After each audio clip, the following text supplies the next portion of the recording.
Buenas noches. Estamos con Gustavo y con Adriana Martina, a quien siempre que la veo le digo, ¿cómo se premia en Buenos Aires? Porque hacer la fundamentación en Buenos Aires, ¿no? O sea, hoy se mencionaba a Vallardo, a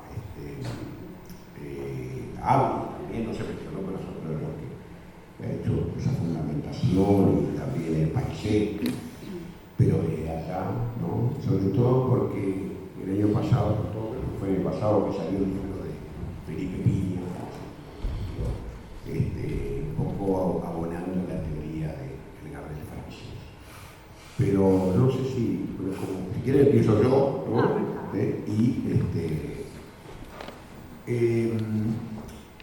Yo voy a comentar un poquito, no voy a comentar la obra, que me parece muy bien lograda, con además los que escribimos historia siempre nos gusta este tipo de texto, ¿no? Que está fundamentado desde el punto de vista de lo que es la bibliografía, que incluso está arriba de la mesa allí mismo, ¿no? Los distintos autores que sostienen un poco la teoría que se goza evidentemente en esta ficción que está más basada en la realidad. Por más que en la historia no hay una verdad histórica, ¿no? O sea, la historia es un relato, ¿no? Y la memoria, o sea, los testimonios son una fuente, ¿no? Pero es la teoría con respecto a la nacionalidad de Gardel está muy bien documentada, ¿no? Por estos autores, por Martina también, y por supuesto que yo llegué a Gardel llegué por mi papá, que me escuchaba en la radio, me acuerdo, cuando era muy niño, pero a su vez también ya en mi faz de trabajador del Ministerio de Educación y Cultura tuve algún contacto, y también con el tema, y trabajando con la ministra Quechichian del Ministerio de Turismo como asesor, allí integré la comisión de apoyo al tango, en donde ahí pude interiorizarme más del tema. No voy a hablar del tema específicamente de la nacionalidad, ¿no? Sí, no voy a hablar porque hablamos con Martín, es como hablar del decanato, no de Peñarol Nacional, ¿no? Bueno, vamos a hablar. Es como hablar de si llegó o no el hombre a la luna, ¿no? En la Guerra Fría, donde estaban los dos bandos, hasta hoy en día hay gente que dice que no. Bueno. Entonces, sí me impresionó en alguna columna que hice en radio y televisión, ese hombre, al margen de un origen novelesco, como lo tiene Gardel, fue el primer artista global, ¿no? ¿Y qué quiere decir eso? ¿No? Quiere decir que ya estamos hablando en los primeros 20 años del siglo XX, 30 años del siglo XX, Gardel va a transformarse en un artista del siglo XX, y ¿por qué no del XXI?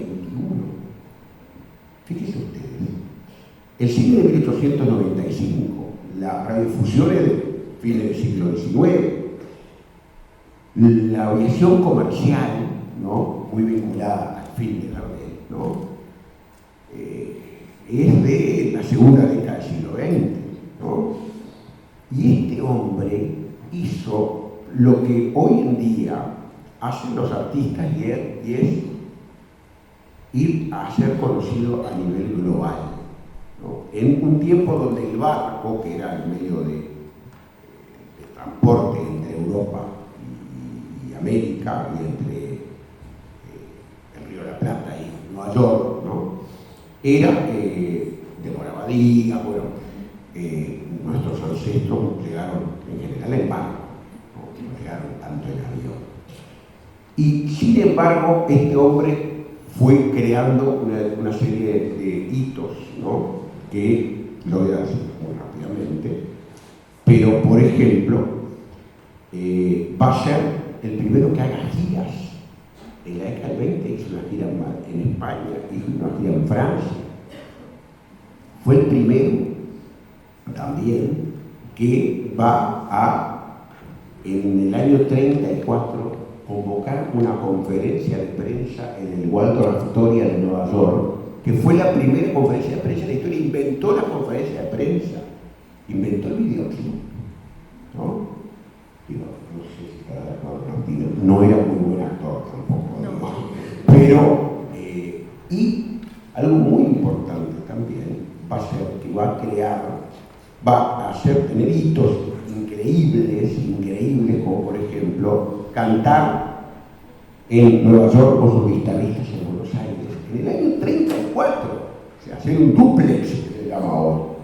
Todo eso porque él se vislumbró y se perfiló como un artista global, sin ninguna duda, yo diría el más destacado, bueno, ¿no? Por su fin también trágico, Valentino, aparece como un artista global, ¿no? Rolfo Valentino, con sus películas. Pero sin ninguna duda, el personaje va a ser revolucionario, visionario con respecto a determinados temas, y yo creo que al margen de tener una voz privilegiada y haber una serie de condiciones que tenía, sin ninguna duda, todas estas características. Después se puede hablar, yo les recomiendo, que no sé si me gusta mucho Martina, lo que dice Sebrelli, por ejemplo, o José Sebrelli, lo que decía fallecido con respecto a ¿no? O sea, hablaba hasta de homosexualidad, por ejemplo, ¿no? Porque aparecía con los labios pintados, bueno, o lo que es lo político, ¿no? O sea que han cantado para todos, ¿no? Cantó para todos en Buenos Aires, ¿no? Y acá su cercanía con Gabriel Terra, no tanto por una afinidad política, sino más bien porque él quería que le reconocieran la nacionalidad oriental que había abandonado para adoptar a Argentina en la década del 20. Y Terra tenía dos ministros, que eran los Mendívil, que estaban casados con dos netos de Cayola. Entonces, por ahí vino ese interés en Terra, están las fotos con Terra, en la presidencia, en la Gracia de Capurro.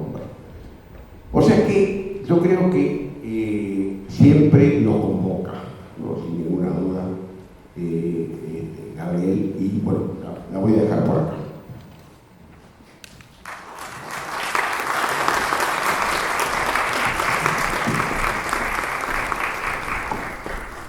Buenas tardes para todos. Felicitaciones a Gabriela Bassano y a todo este elenco tan excelente, una obra de teatro con un esfuerzo y dedicación dignas de destacar. Bueno, yo voy a comenzar una breve exposición con una anécdota de Gardel que tiene que ver con mi familia. Yo soy nieta de inmigrantes, mis abuelos vinieron de La Coruña y de Lugo, y mi abuelo tenía bar y almacén en la calle Paysandú, y en 1930, el 2 de noviembre de 1930, nace mi mamá. Un día Gardel va a cantar al bar de mi abuelo, y cuando termina de cantar le pide a mi abuela, a mi mamá, que era recién nacida. Y eso, cuando termina de cantar, era un hombre que tenía un magnetismo tan impresionante, que era lo que me contaba mi abuela, y tan importante es el relato oral que se vio en la obra también, que las mujeres se le abalanzaban porque lo querían besar, lo querían tocar, y mi abuela estaba súper enojada porque terminaban besuqueando a mi mamá, ¿no? Digo, como las cosas, nada es casualidad, ¿no? Todo se va grabando en el relato y en las historias. Bueno, vamos a nuestro tema luego de esta breve anécdota. De esta obra que se llama Dos Carlos, un Zorzal, yo le puse Voces del silencio, el abuso y los derechos de mujeres y niños a través del tiempo. En esta obra, escrita por esta autora uruguaya, Gabriela Bassano, nos invita a mirar de frente las sombras de nuestra historia. A través del mito sobre el origen de Gardel, se revelan muchas verdades muy profundas, como como son la violencia, el abuso intrafamiliar, la desigualdad, el silencio impuesto a las mujeres y niñas. Lo que parece una historia sobre arte y herencia cultural, en realidad es un espejo social, donde los personajes denuncian el poder patriarcal y la impunidad que durante generaciones marcó la vida de mujeres y también el abuso sufrido de mujeres hacia mujeres, hijas, hermanas y nietas. El abuso intrafamiliar como herencia oculta. El trama muestra cómo dentro del ámbito familiar se cometen los peores abusos. Una madre que entrega a sus hijas, una niña abusada por su padre y una sociedad que callaba. La figura de Juana, la madre de estas niñas, simboliza ese poder extorsionado que perpetúa la violencia. El coronel Escayola, hombre de prestigio y autoridad, encarna el abuso de poder sobre mujeres indefensas. Estas hijas, Clara, Blanca y María Lelia, representan las víctimas de un sistema que las convierte en objetos, negándole su voz y su derecho a decidir. Las mujeres del cuadro vemos que hay una memoria y una resistencia. Berta y Nina Flores, estas mujeres retratadas en ese cuadro que cobra vida en esta obra, simbolizan las voces del pasado que se niegan a desaparecer, porque tenían que dar un mensaje. Ellas vivieron la exclusión, fueron juzgadas por su condición social y por su relación con el poder masculino. Pero en la obra se transforman en portavoces de todas las mujeres silenciadas, de las injusticias que reclaman en esta obra. Desde el más allá, estas figuras recuerdan que ninguna época justifica el abuso ni el sometimiento, y el silencio también es una forma de violencia. De la injusticia de los derechos, un breve recorrido histórico. Durante siglos las mujeres y los niños carecieron de protección legal. En el siglo XIX y buena parte del siglo XX, la ley consideraba al padre o al marido como el jefe del hogar. Tomaba las decisiones de los bienes e incluso de las personas. Los abusos dentro de la familia se ocultaban bajo el pretexto de la vida privada. Recordemos que las mujeres pasaban de la autoridad del padre a la autoridad del marido. No podían negociar, el trabajo era muy restringido lo que podían hacer. Generalmente estaban dentro de la casa, no tenían muchas oportunidades de poder salir a trabajar y salir de estas situaciones de violencia como hoy en día. Recién con los movimientos sociales y la evolución del pensamiento jurídico se comenzó a reconocer a la violencia familiar como violación de los derechos humanos. En Uruguay esto se refleja, tenemos 3 grandes hitos. La primera ley de violencia doméstica que define y tipifica varias formas de violencia como es la psicológica, la económica, la sexual y la física. La ley de 2017, la 19.580, que es la ley de violencia de género, y luego tenemos la Convención de los Derechos de los Niños. A esto sumamos la ley 20.141, que es de corresponsabilidad en la crianza. ¿Por qué menciono esta otra ley? Porque los niños pasan de ser objeto a ser sujetos de derechos. El derecho a ser oídos en forma independiente de sus padres, a tener una defensa distinta y objetiva de la de sus padres. O sea que lo situamos en un escenario de igualdad, hablando del teatro. Un proceso también es un escenario, con defensa independiente de sus progenitores que velan por sus intereses. Hoy el principio rector es el interés superior del niño y la igualdad de género, una mirada que intenta reparar siglos de desigualdad. Vemos en el teatro un espacio de verdad. ¿Por qué un espacio de verdad? Porque el valor de Don Carlos Insorzal no está solo en su belleza escénica, sino en su función social y simbólica. El teatro aquí actúa como tribunal moral y memoria colectiva. Da palabra a quienes nunca pudieron hablar y sufrieron en silencio los mayores abusos por parte nada más ni nada menos que su madre. Y obliga al público a confrontar con la historia que cayó. Cada escena revive el dolor de una niña abusada, una madre manipuladora, una sociedad indiferente y también la posibilidad de sanar a través de la verdad y el arte. Esta obra no es solo un acto de justicia poética. Nos recuerda que detrás de los mitos nacionales y los grandes nombres hay vidas marcadas por el abuso, la impunidad y el olvido. Hablar de ellos no es solo revivir el pasado, sino reconocer que los derechos conquistados por mujeres y niños son fruto de siglos de silencio y lucha. Y tampoco estigmatizar que el abuso procede solo del género masculino. A veces el abuso más cruel proviene también de las mujeres, como en este caso de su propia madre. El teatro no cambia el pasado, pero nos cambia a nosotros. Nos enseña a no callar, a mirar y a escuchar activamente, porque la memoria de quienes fueron vulnerados no solo descansa cuando alguien se atreve a contar su historia. Gracias.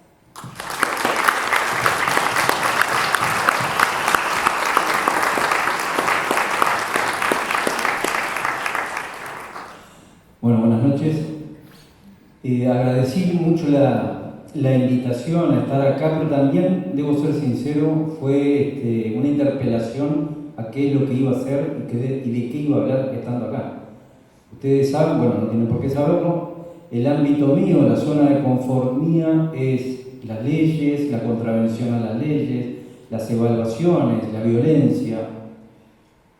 Profundizando un poco, a punto de partida de la invitación, empecé a profundizar, como decía antes, en los avatares de la vida, nacimiento y desarrollo de Carlos Gardel, que por cierto quedan muy bien plasmados y hay hitos dentro de la obra que me parecieron fundamentales y muy pertinentes. Y en ese momento me di cuenta que no estaba tan lejano.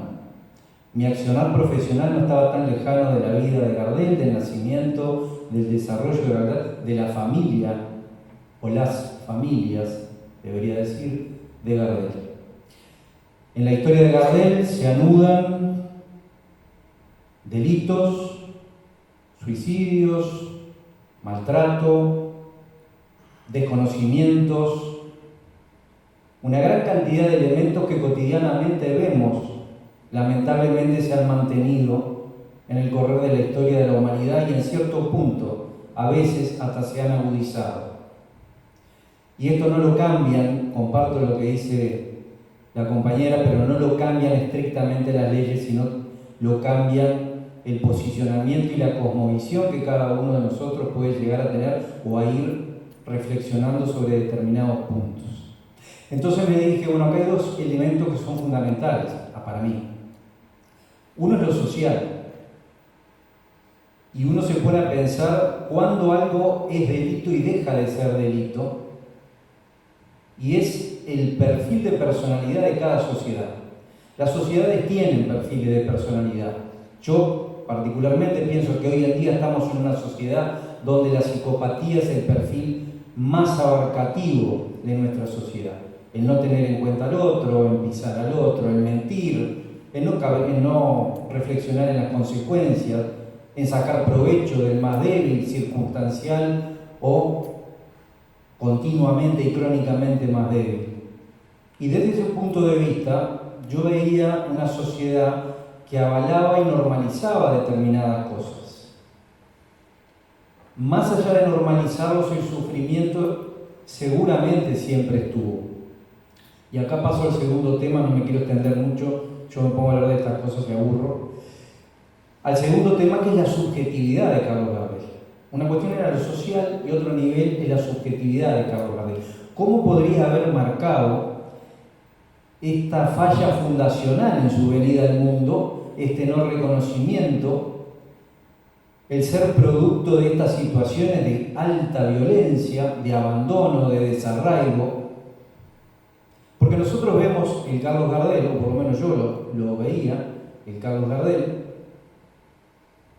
en lo más brillante, en esto que señalaban muy bien el historiador, la compañera, que señalaban de las luces, del carisma, del éxito. Y por deformación profesional, como si estuviera haciendo una autopsia psicológica, empecé a leer un poco y me di cuenta que sí, pero aparecía una bifrontalidad en Gardel. Era eso y era otras muchas cosas más. Lo que transversalizó la vida de Gardel fue la ambigüedad, el secreto y la bifrontalidad. Gardel se hacía llevar por su chofer al conventillo donde había pasado paupérrimamente, buena parte de su infancia, y contaba el chofer que se quedaba ahí mirando una buena cantidad de tiempo. Subía al auto y hacía todo el viaje o el trayecto en silencio. Seguramente estaba recordando, pero no solo recordando, sino también resintiendo esos agujeros fundacionales emocionales que seguramente había tenido.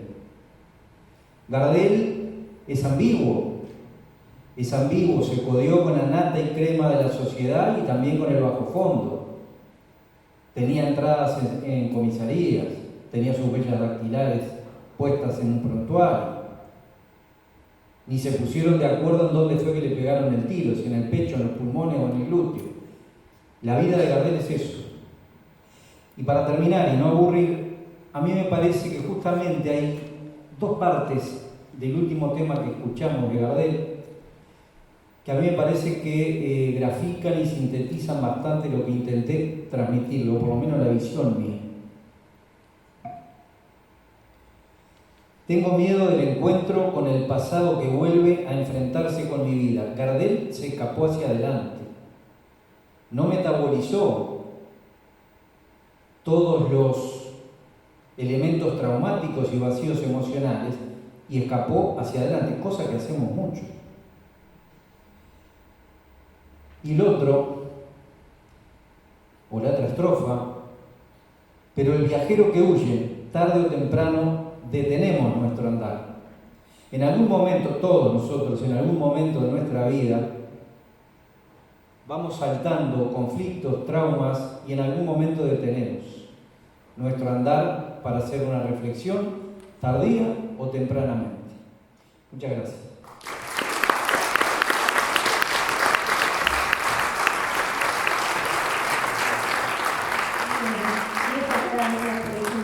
La verdad no la esperaba, si no hubiera preparado algo un poco más atinado para decir. Lo que puedo decir es que la investigación es como caminar en un terreno pantanoso. Uno nunca sabe si el próximo paso o el próximo hallazgo nos va a llevar a la misma verdad o a cambiarla por completo. Por eso en este momento la historia original que imaginé de Gardel en mis primeras investigaciones no es la misma que escribiría hoy. Muchas cosas cambiaron. Lo que sí puedo decir es que Gardel creo que nació en el momento justo para que la fama lo pudiera alcanzar, porque su época más famosa llegó con el comienzo de la radio. Y eso hizo que lo pudieran escuchar todos, que no ocurría antes. Y para terminar, en honor a Bayardo, al que le gustaban mucho mis poemas lunfardos, quiero decir un poema lunfardo que explica un poco esa violencia que sufrimos a veces las mujeres. Lleva por título RIP, Riquiescat in pace. Más de 20 años juntos, él marcaba el compás.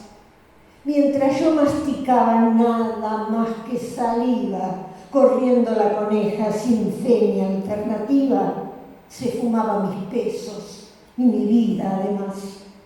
De puro pastelaca fui una grela eficaz cumpliendo los deberes de esposa putativa. Si habrá junado el techo sin otra expectativa, porque para la fiaca nadie fue tan tenaz.